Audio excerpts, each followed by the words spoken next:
जय माता रानी। दोस्तों आपके अपने चैनल राधे श्याम में आपका बहुत बहुत स्वागत है। तो दोस्तों आज की वीडियो में नवरात्रि पूजा की सरल और संपूर्ण विधि बताएंगे। कलश स्थापना कैसे की जाती है, दुर्गा सप्तशती का पाठ कैसे किया जाता है, पाठ करने से पहले कौन सी विधि करनी होती है, तो ये संपूर्ण जानकारी इस वीडियो में हम बताएंगे। तो वीडियो को अंत तक जरूर देखिए। यदि वीडियो अच्छा लगा तो लाइक भी जरूर कीजिए। तो ये देखिए, हमने एक दुर्गा माता का प्रतिमा ले लिया है जिसमें 9 स्वरूप माता के विराजमान है। तो ये देखिए, हमने एक चौकी लिया है, उस पर लाल वस्त्र बिछा लिया है, फूलों का आसन देते हुए माता की प्रतिमा यहाँ स्थापित कर दिए हैं और फूलों का आसन देते हुए गणपति जी की भी मूर्ति यहाँ स्थापित कर दिए हैं। और ये देखिए, यदि हम अखंड ज्योत प्रज्वलित करते तो थोड़ा बड़ा दीपक लेते, और ये जरूरी नहीं कि हम बड़ा ही लें, फिर अगर छोटा लेते हैं तो उसका देखभाल हमें ज्यादा करना होता है। तो हमने फूलों का आसन देते हुए घी का दीपक यहाँ प्रज्वलित कर दिए हैं। और ये देखिए, कलश के लिए हमें एक पात्र चाहिए, तो आप पीतल का भी ले सकते हैं या तो तांबे का ले सकते हैं, स्टील का भी ले सकते हैं, और या फिर ऐसे आप मिट्टी का घड़ा भी ले सकते हैं। तो ऐसे हमने मिट्टी का पात्र लिया है और इसमें हमने स्वास्तिक बना लिया है, कंठ पर मौली बांध लिया है। और अब हम इसमें सामग्री डालेंगे, जो 5 सामग्री डाली जाती है। तो ये देखिए, हल्दी का गांठ डालेंगे और एक सुपारी डालेंगे और फिर एक हरी इलायची डालेंगे और 1 रुपए का सिक्का डालेंगे और फिर इसके बाद 2 फूल लौंग डालेंगे। तो लौंग जो हम डालेंगे, जोड़ा डालेंगे और उसमें फूल होनी चाहिए। तो इस प्रकार से, और एक पुष्प डालेंगे, फिर इसको हम कंठ तक भर देंगे। तो ये देखिए, हमारा घड़ा पूरा कंठ तक भर चुका है।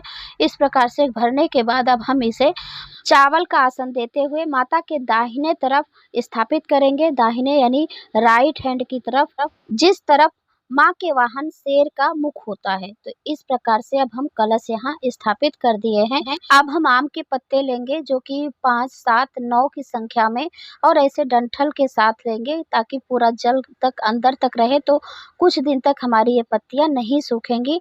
तो इस प्रकार से हमने डंठल सहित पूरा रख लिया है, उसमें हल्दी और कुमकुम का टीका कर दिया है। अब हम एक नारियल लिए हैं, वो चुनरी में ऐसे हम लपेट लिए हैं, और फिर इसके बाद एक पात्र लिया है जिसमें हमने चावल भर लिया है और हल्दी थोड़ा सा डाल दिया है, और इस प्रकार से हम कलश के ऊपर रख दिए हैं। फिर हम नारियल को भी स्थापित कर दिए हैं। नारियल का मुख अपनी तरफ होनी चाहिए, यानी साधक के तरफ मुख होना चाहिए। तो ऐसे हमने अपनी तरफ ऐसे मुख करके रख लिया है।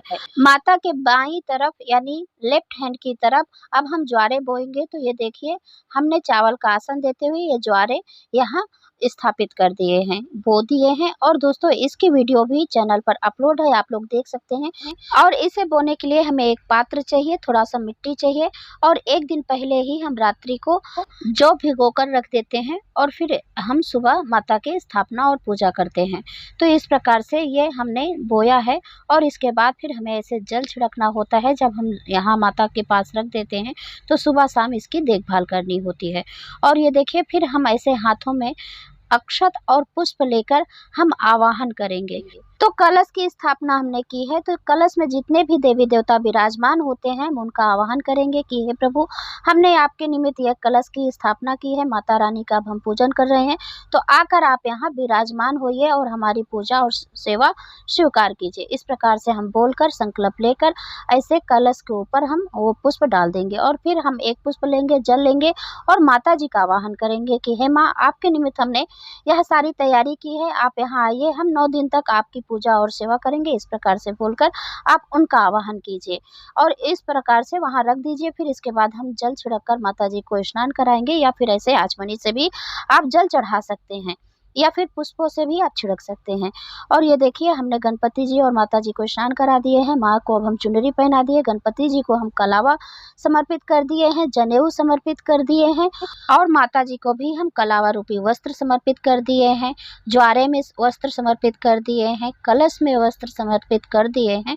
और फिर इसके बाद हम फूलों का माला माता को पहना देंगे, हार, और फिर इसके बाद हम चंदन से तिलक करेंगे। तो जितनी भी माता हैं, हम सभी को, यानी माँ के 9 स्वरूपों को हम तिलक करेंगे, और गणेश जी को तिलक करेंगे, कलश में तिलक करेंगे, और ज्वारों में भी तिलक करेंगे, ऐसे दीप में भी हम तिलक करेंगे। फिर इसके बाद हम रोली से तिलक करेंगे माँ के 9 स्वरूप को, और अस्त्र में भी हम तिलक करेंगे, कलश में और दीप में और ज्वारे में, सभी में हम तिलक करेंगे। फिर इसके बाद हम माँ को भोग समर्पित करेंगे।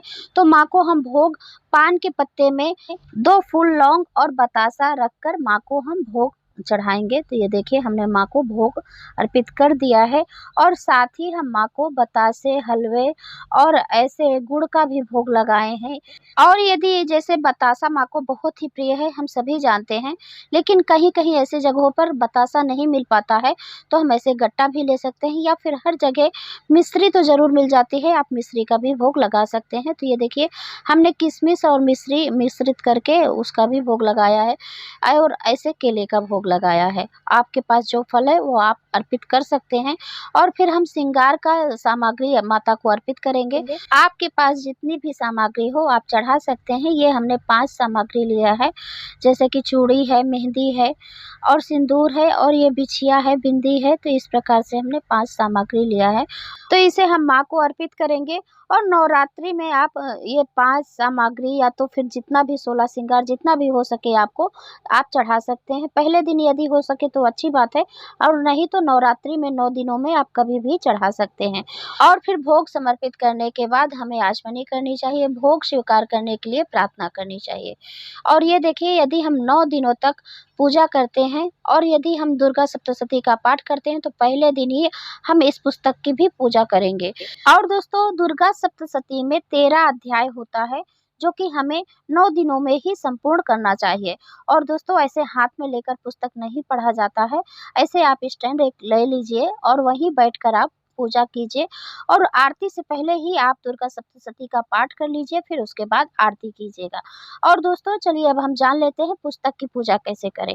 तो ये देखिए हमने पुस्तक चौकी पर रख लिया है और अब हम इसमें जल अर्पित करेंगे। तो इस प्रकार से आप जल अर्पित कीजिए या फिर फूलों से भी छिड़क कर अर्पित कर सकते हैं। फिर इसके बाद अक्षत अर्पित करेंगे और फिर हम चंदन या रोली से ऐसे हम तिलक करेंगे। और फिर इसके बाद हम पुष्प चढ़ाएंगे और धूप दिखाएंगे। तो ये देखिए हम माता को भी धूप दिखा दिए हैं, पुस्तक में धूप दिखा दिए हैं और आरती भी इस दिन पहले दिन आरती भी इनकी करनी चाहिए। तो इस प्रकार से आरती भी इनकी कीजिएगा। और फिर इसके बाद पुस्तक पढ़ने से पहले ऐसे संकल्प लेना होता है कि हे माँ हम आपकी प्रसन्नता के लिए या कोई मनोकामना है तो आप वह मनोकामना भी बोल सकते हैं कि हम इस कामना से दुर्गा सप्तशती का पाठ कर रहे हैं, हमारी ये मनोकामना पूर्ण कीजिए। या फिर आप निष्काम भाव से कर रहे हैं तो आप ये बोलिए कि आपकी प्रसन्नता के लिए हम यह पाठ कर रहे हैं, माँ इसे सकुशल संपन्न कीजिए। इस प्रकार से आप संकल्प ले सकते हैं।